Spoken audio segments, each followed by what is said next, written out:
Oi, eu sou Rosângela Berman Biller, eu sou tetraplégica, desde que eu tinha 18 anos no Brasil. Hoje eu tenho 68 anos, eu sou jornalista de profissão, comunicadora social. Eu sou morena, de cabelo longo, com franja, uso óculos, grande sempre, um pouco colorida, exagerada, de enfeite brasileira. E, enfim, essa é a minha descrição física.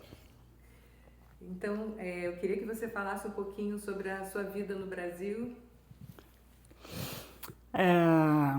Bom, minha vida no Brasil foi uma vida de alguém que nasceu em Copacabana, que viveu na praia jogando vôlei, tocando violão,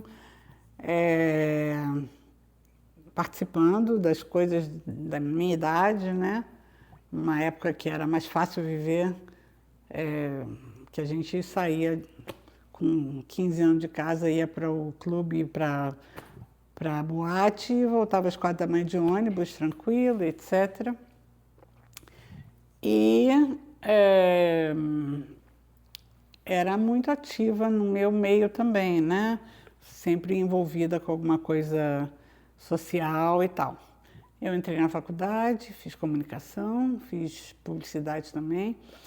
E com 18 anos eu tive um acidente e entrei na área da deficiência jovem. Logo as primeiras atividades foram numa Jogos Pan-Americanos em cadeiras de roda. Eu acho que nem chamava ainda, para a Olimpíada.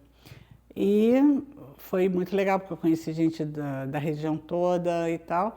E aí você já começa a conhecer gente com o mesmo tipo de lesão, já está no centro de reabilitação, já conhece Isabel Madeira, que foi minha vizinha de quarto, e outros, a Carlos, enfim, as pessoas militantes da minha época. E a associação, o clube de pacientes do centro de reabilitação, onde começaram as primeiras revoluções, né?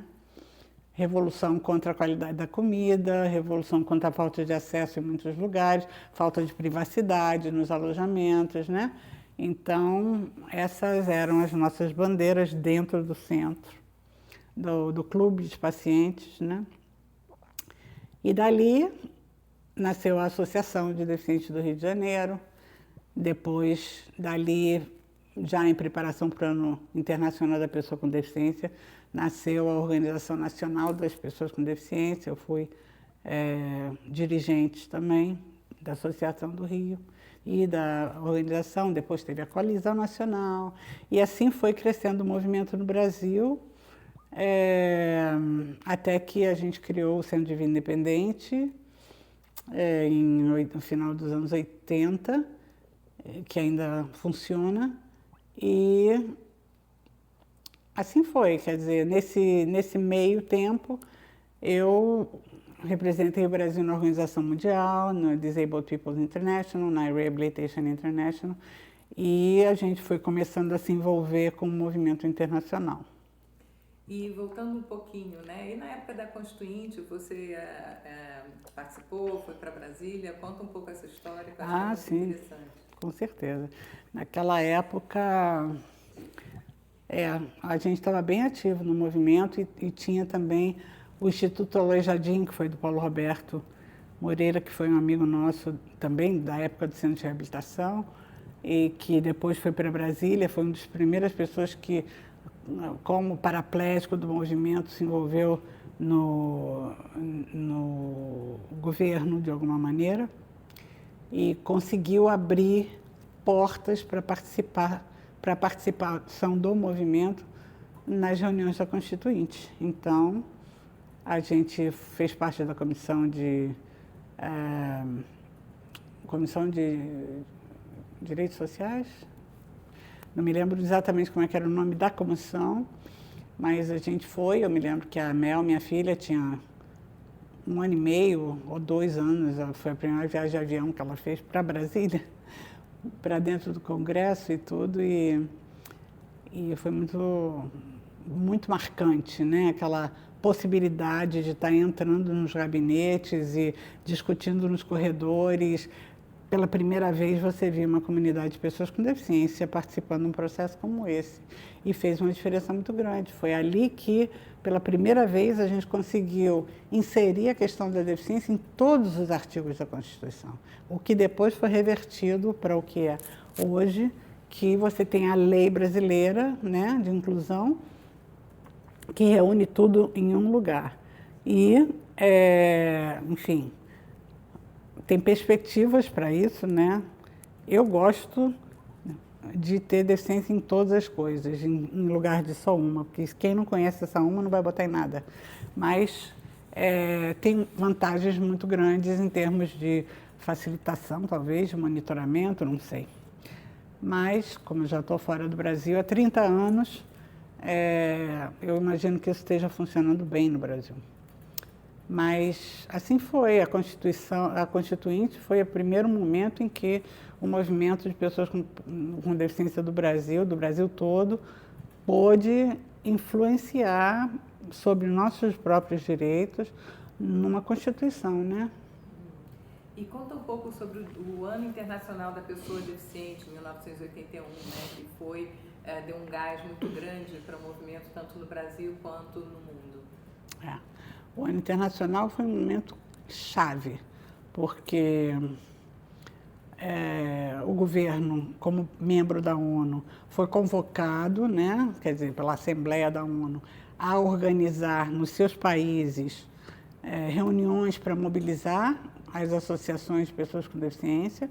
Na verdade, aquela época foi quando surgiu organizações de pessoas com deficiência e para pessoas com deficiência, conceitos como emancipação social, né? Todas essas coisas foram surgindo ali.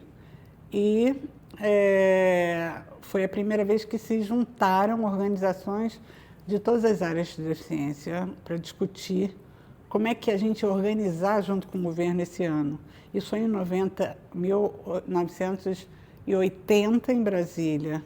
O Ano Internacional foi em 81, e foi em Recife o evento, um ano depois, quando ali a gente já criou a Coalizão Nacional por área de deficiência, começou a organizar o setor mais nacionalmente e tal, que também durou um tempo, depois já foi se alterando, né? Até o que hoje que já mudou muito. E como é que foi o seu contato com o movimento de vida independente, né? E você trouxe isso para o Brasil? Conta essa história também, que é muito interessante. Essa história, eu tive uma oportunidade, eu fui procurada no Rio por uma organização que chamava Companheiros das Américas, e que era um componente da USAID, né? Atuando no Brasil, e que muita gente do movimento de pessoas com deficiência nos Estados Unidos eram parte, principalmente os que atuavam internacionalmente, porque era um mecanismo de poder que as pessoas viajassem e tal. E eu fui indicada para ser entrevistada pelo representante no Rio, e eu fui convidada para fazer uma viagem para Washington, porque o Rio de Janeiro é cidade irmã de Maryland, do estado, né, de Maryland, que Washington está ali no meio, né, incrustado, como Brasília, Goiás e tal. Então, eu fui e ali eu conheci a Judy Hillman, que a gente já estava se correspondendo, ela era parte também dos Companheiros das Américas, Susan Siegel e tantas outras. E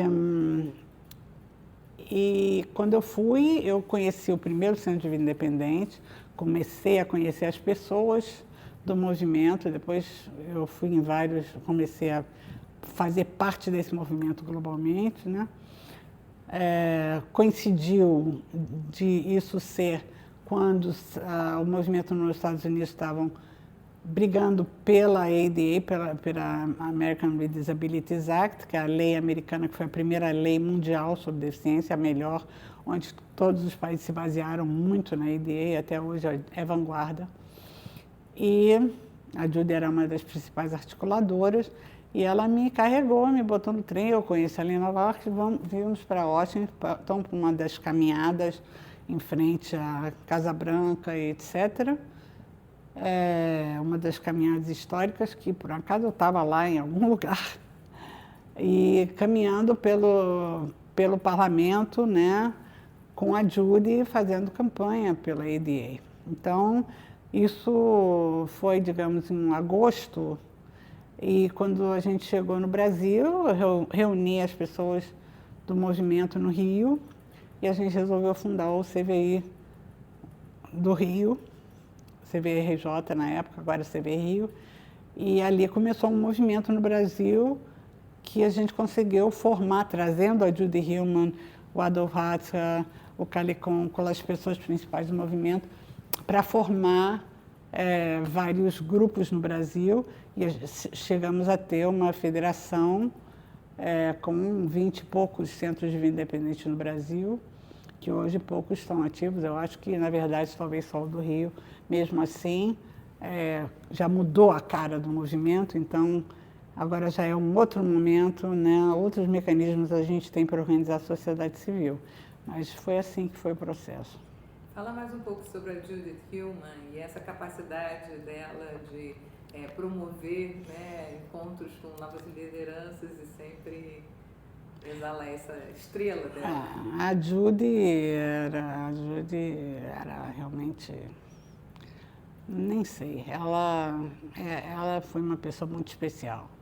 Muito especial, qualquer pessoa que conheceu a Judy vai dizer que, no mínimo, ela foi uma pessoa das mais especiais do mundo, né? Com várias coisas bem próprias dela, né? Características e tudo. Mas, antes de tudo, ela era gregária, ela era uma pessoa de olhar o outro, de trazer o outro, de apoiar o outro no que ele precisava ser apoiado, de fazer o outro se sentir apoiado por ela. Ela estava sempre lá do teu lado, mesmo que ela não tivesse, mas ela estava, porque ela estava de fato. Ela estava de fato. Ela sempre apoiou a juventude, ela sempre apoiou novas lideranças, ela correu atrás de abrir espaços para onde ela pudesse estar para poder influenciar, e ela dedicou a vida dela para isso. E ela era aquela pessoa que te encontrava e falava: mas como é que está tua mãe? E os teus sobrinhos também? As crianças, ai, que lindo, me manda foto. Ela era uma pessoa totalmente pessoal. A tua relação com a Judy nunca ia ser impessoal. Ela não fazia uma relação impessoal. E ela foi uma pessoa fundamental na minha vida mesmo, né? Depois eu me mudei para os Estados Unidos e trabalhei com ela no Banco Mundial. Ela deu um apoio maravilhoso. Ela estava no governo federal quando eu entrei no Unicef. Ela deu muito apoio para isso e sempre uma conselheira e uma mãezona, estava sempre ali querendo saber como é que estava a minha saúde, como é que estava isso, como é que está, sempre. Então, a Judy é uma pessoa, ela vai do mito a melhor amiga do teu lado, assim, no mesmo segundo, né? É um privilégio muito grande ter conhecido ela, vivido com ela, convivido com ela tanto. E fala um pouco do Instituto Interamericano de Deficiência e Desenvolvimento Inclusivo. Olha, como a gente chama o ID, né? Ele foi fundado em 99, em Washington. Naquela época, eu tinha chegado há pouco tempo, eu cheguei em 96, nos Estados Unidos, e estava trabalhando já aqui como, não só como movimento, mas fazendo alguns eventos muito grandes, evento mundial de mulheres com deficiência, que a gente teve 600 e tantas participantes do mundo todo. Hoje são todas deputadas na África, senadoras, eu não sei o quê. Muita gente saiu dali em 97, hoje já são todas coroas, né? Como eu. E muita coisa em vida independente, né? Organizamos congressos mundiais, etc. E pelo Instituto, fazendo muito trabalho com agências internacionais de cooperação, com o Banco Mundial, etc. Depois eu fui trabalhei um pouco no BID como consultora. Fizemos um encontro que o Brasil participou muito no Chile. Depois, o Instituto, quando eu comecei a trabalhar mais permanentemente, quando eu entrei para o Banco Mundial como uma consultora fixa, né, por 6 anos, depois mais uns 4 como uma consultora em projeto, eu deixei o Instituto, mas o Instituto se descentralizou. Ele tinha uma sede, ainda tem, aberta na Costa Rica, tem uma que é a mais ativa no Uruguai, que hoje tem um trabalho enorme, né, educativo e de advocacia, e principalmente com juventude, né, com jovens com deficiência, que é o Grupo Meta, trabalhando em toda a região. A gente chegou a abrir no Brasil, mas acabou não acontecendo o Instituto lá. E então, hoje, a parte mais estruturada está no Uruguai, porque depois, inclusive, eu fui para a Unicef, disso, a gente não pode nem ser membro das diretorias de nada disso. E eu estou feliz, eu sou parte do board hoje do Instituto, sempre muito próxima, acompanhando muito de perto, e eles fazem um trabalho maravilhoso. E o Instituto estava presente lá na convenção também, né? Você começou o processo de elaboração da convenção pela sociedade civil no Instituto e depois virou o Banco Mundial. Conta um pouquinho disso e especialmente a participação da América Latina no processo de elaboração da convenção. Principalmente porque logo no começo da convenção, o Instituto estava responsável por trabalhar com uma equipe que havia de vários idiomas, que a gente fazia os boletins diários de todas as sessões da convenção e mandava traduzidos para, no nosso caso, português e espanhol, para os nossos, né, para os membros de cada região. Então, nós fizemos isso por vários anos e a gente tinha uma lista, foi a época, inclusive, que a RIAD estava sendo formada, e a gente tinha uma lista com um número enorme de organizações e de indivíduos com deficiência na região. Então, aquela lista acabou virando o canal de difusão e participação, de fato, porque a gente mandava os artigos que estavam sendo discutidos, recebia os comentários das pessoas, apresentava na plenária, ou seja, era uma coisa dinâmica que, até o ponto em que a gente conseguiu fazer com que as pessoas chegassem, algumas em Nova York, mas isso não impediu que essa participação, não só de saber o que estava acontecendo, mas que, de fato, poder opinar, acontecesse. E, naquela época, foi através das redes de correio eletrônico. Então, e dos boletins, né? E antes disso também, né, no processo de convencimento que o México precisava de um apoio para começar a acontecer. Conta isso, porque muita gente não sabe dessa história. Aí já foi o processo por dentro da ONU, né?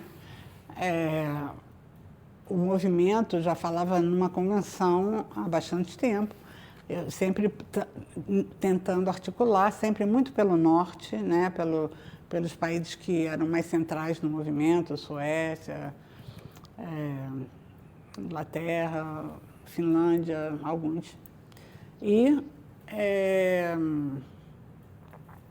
em algum momento, teve a reunião de Durban, na África do Sul, sobre racismo e discriminação, e durante essa conferência o México levou uma delegação. O México naquela época tinha pessoas com deficiências trabalhando no governo, colaborando muito proximamente, e essas pessoas foram mandadas como parte da delegação para propor que a área da deficiência fosse contemplada quando se falasse de discriminação. Então, isso aconteceu, eles foram exitosos durante a conferência e conseguiram passar uma resolução, uma das resoluções finais da conferência, é que sim, a ONU ia considerar o processo de desenvolvimento de uma convenção sobre os direitos da pessoa com deficiência. Quando voltaram para Nova York, as missões da ONU, uma pessoa que era membro do board, da diretoria do instituto nosso, ele era diplomata, membro da missão dos Estados Unidos em Nova York. E ele conheceu o pessoal do México, ele estava em Durban e ele falou que a embaixadora do México estava sofrendo uma pressão muito grande dos países do norte, principalmente, em termos de não puxar mais uma convenção, né? Então, chegou um ponto que ela estava sozinha, era uma mulher, a Berenice, e ela precisava, e pediu apoio para ele, ela precisava de uma voz global que pusesse pressão na ONU, nas missões, para que aquele processo começasse a acontecer. Então, ele nos ligou, o Luiz Fernando Astorga, que é da Costa Rica, que era membro do Instituto também da estava lá em Washington comigo, e ele falou, olha, carta para o Kofi Annan, para o secretário-geral da ONU, para todas as missões, dizendo que nós, do movimento, queremos uma convenção. E apoiamos a proposta do México, não sei o quê, e apoia e tal. Então, a gente rapidamente escreveu as cartas, português, espanhol, inglês. Eu mandei para a Organização Mundial, falando que a gente ia fazer isso, ia mandar as cartas por pedido, né, da missão do México. Obviamente, o México não estava no centro do movimento internacional, né, que, enfim, não sei como é que foi, né?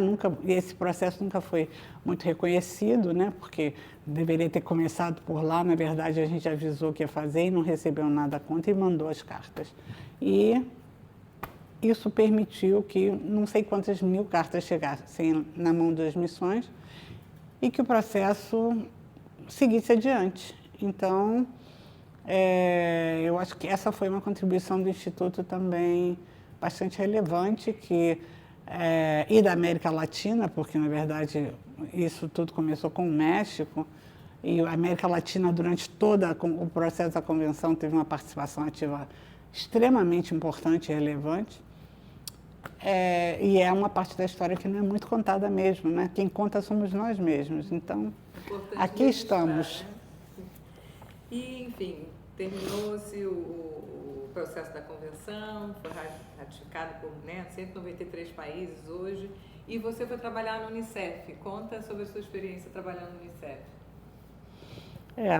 Inclusive durante a convenção, né, foi interessante, porque eu comecei como instituto, como você falou antes, e no meio do processo a gente teve autorização, eu e Judy, para a Catalina Devandas também, que trabalhava comigo no banco na época, para representar o banco no processo da convenção, que já foi o Banco Mundial, né, entrando como instituição membro desse sistema internacional, com duas mulheres com deficiência, 3 mulheres com deficiência representando. A Charlotte também já estava entrando na África naquela época, no Banco Mundial, Charlotte McLean, que hoje está no Banco Mundial também.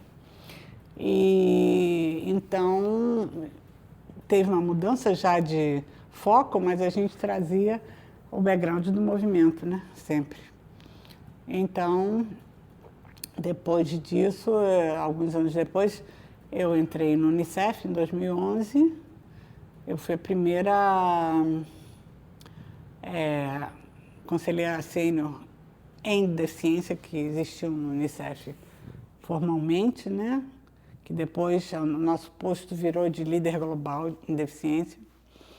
E a missão em Nova York, a gente ainda tem mas diminuiu agora um pouco com essa crise toda, mas ainda temos uma equipe lá de umas 10, 15 pessoas e a gente orienta, não só desenvolve capacidade técnica, materiais, eventos e coisas, mas a gente orienta os países, os 142 países do sistema, na implantação de programas para crianças com deficiência, que antes nunca teve. A gente fez o primeiro informe global sobre infância e deficiência e, enfim, criamos a forma de coletar dados sobre crianças com deficiência, estatística, né, junto com o Washington Group.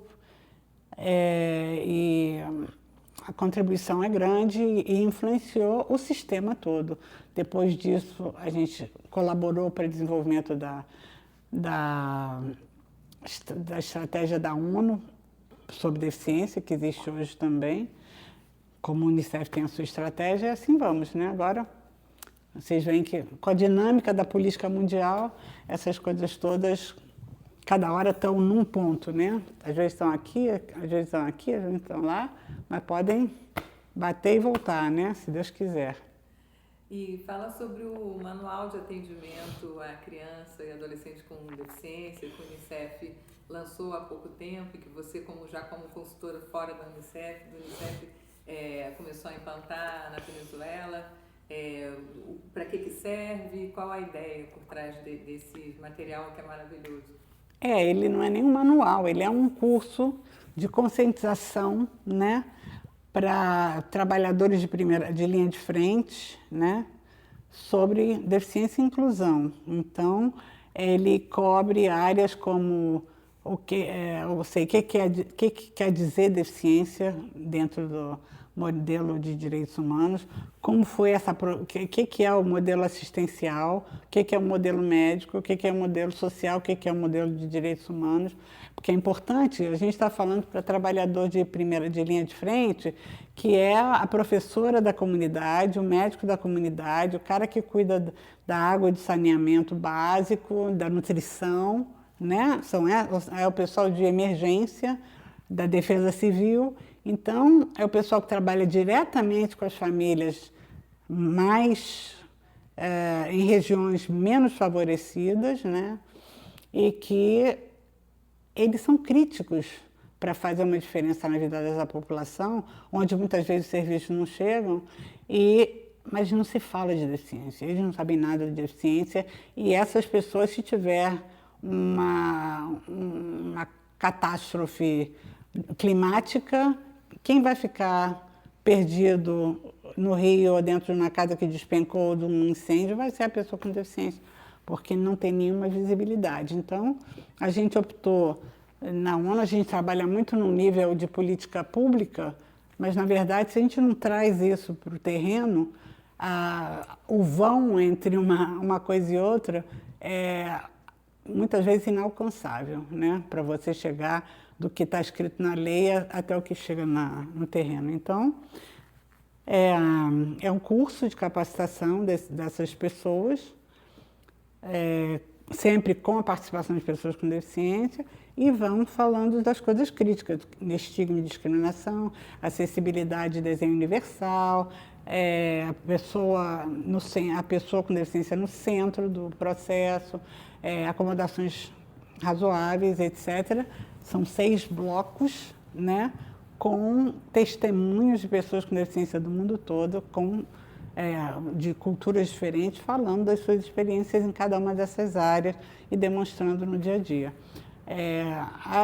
O curso já foi testado e implementado em alguns países com muito êxito. Agora já está disponível online na página do Unicef e, enfim, já é de domínio público, né?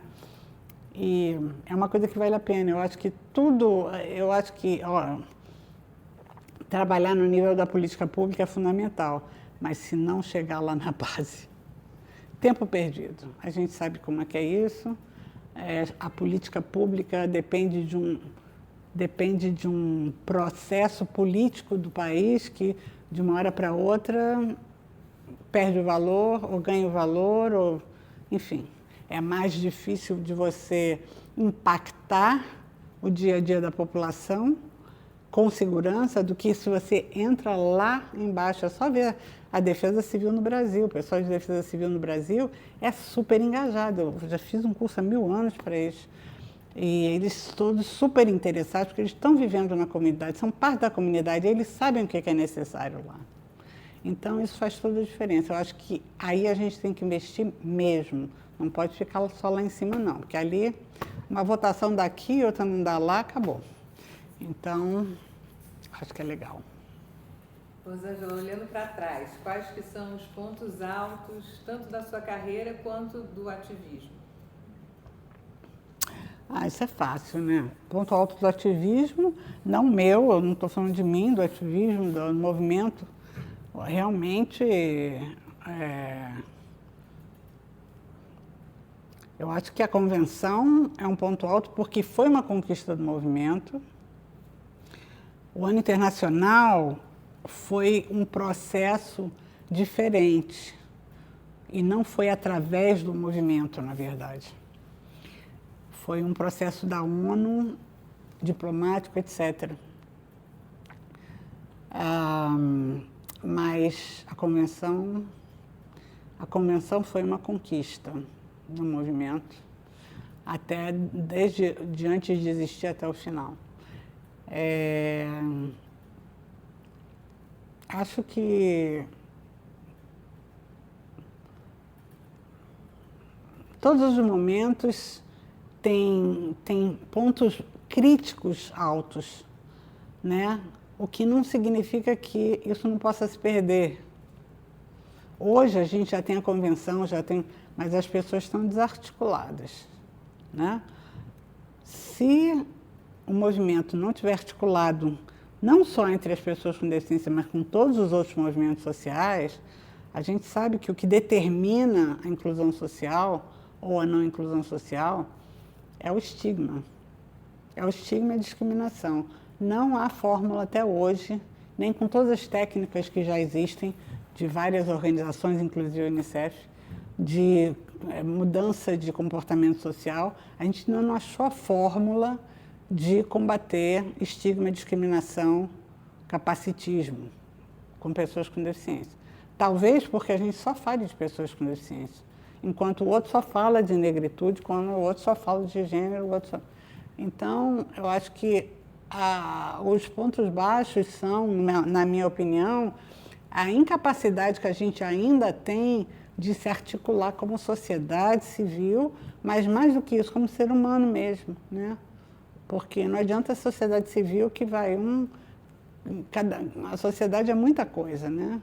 Da mesma forma que a interseccionalidade em um indivíduo é enorme, né? Se é ao mesmo tempo mulher, negro, deficiente, etc. O que é uma sociedade? Imagina a multiplicidade de coisas. Então, a gente tem que ter uma mente aberta, pensar nisso filosoficamente e achar o caminho de realmente transformar a maneira que o ser humano trata o ser humano. E que o ser humano se vê, tanto como para baixo como para cima, né? Se a gente não conseguir achar essa plataforma, a gente vai continuar tendo conquistas, perdendo espaço, ganhando espaço. Você vê que, às vezes, dependendo de um momento político do mundo, coisas que foram muito importantes, que chegaram num ponto incrível, podem desaparecer, inclusive as Nações Unidas. Então, olha só, né? Então, eu acho que é muito por aí. A política é fundamental, mas se a gente não trazer isso para o plano filosófico de humanidade e achar o caminho, o discurso para trazer as pessoas para um ponto comum no meio dessa interdisciplinaridade, dessa interseccionalidade, eu acho que é difícil a gente conseguir mudar. E próximos projetos? Quem sabe? Meu projeto agora é começar a voltar para casa. E um sonho? Um sonho. Nesse momento, Copacabana. Conselho para ativistas e jovens com deficiência. Ai, ai. Eu acho que um pouco disso tudo, né? Mas se reconheça, seja quem você é, acredite que você vale a pena e vá à luta, né? Isso, a gente vai falar isso para qualquer jovem. E eu digo uma coisa, né? A gente fala, a escola é a fase mais difícil da vida de qualquer pessoa, porque você tem que passar, você sofre bullying da família, você sofre bullying da escola, do professor, do aluno, na rua você sofre bullying. Todo mundo sofre bullying, nossa cultura é essa, né? A gente nasce, qualquer pessoa com ou sem deficiência, você nasce, cresce, se reproduz e morre sofrendo bullying em cada etapa da tua vida. Todo mundo passa por isso. A gente acostumou isso nesse contexto. E a gente reproduz isso no dia a dia, né? Então, não vamos achar que a gente é pior ou sofre mais do que o outro, porque todo mundo sofre, né? A gente, infelizmente, é assim. A gente não mostra sempre, mas a verdade é que não é fácil lidar, viver, crescer em sociedade. É difícil educar os nossos filhos em sociedade, porque a cultura da gente é essa, de a gente estar criticando, indicando, apontando o dedo, olha aí, tá gordinho, olha não sei o quê, né? Então, a gente não nota isso como bullying, mas a cultura foi criada e a gente vive dentro dela há séculos, se não milênios. E reproduzindo. Né? Reproduzindo cada vez mais, com mais sofisticação. Então, a gente tem que estar atento para isso. Atento, não só para não deixar entrar, mas antes disso, para reconhecer na gente mesmo quando a gente faz, porque se a gente não reconhecer, você vai deixar entrar e vai passar por aquilo também e vai continuar reproduzindo ainda pior. Então, eu acho que... Conhecer, aprender, respeitar. Exatamente. Todo mundo igual. Falar, aprender do outro, ouvir o outro, despolarizar, se colocar no lugar do outro de verdade, porque você pode estar lá, em meia hora você pode estar lá, em 1 minuto você pode estar lá. A tua vida faz assim, ó, pum, pum, pum. Quem não passou assim ainda, talvez não saiba, mas pode ter certeza. A tua vida, de um segundo para o outro, muda completamente a condição. Então, é bom a gente ficar preparado para isso, né? Ficar atento. Lembrei agora do livro, né? Mude seu falar que eu mudo o meu ouvir, né? Escutar sempre o outro. Exatamente. Estar aberto, não achar que é o dono da verdade, né? Exatamente. E respeitar. Respeitar se quiser ser respeitado e multiplicar isso. Exatamente. Um grande prazer, minha querida. Igualmente, querida.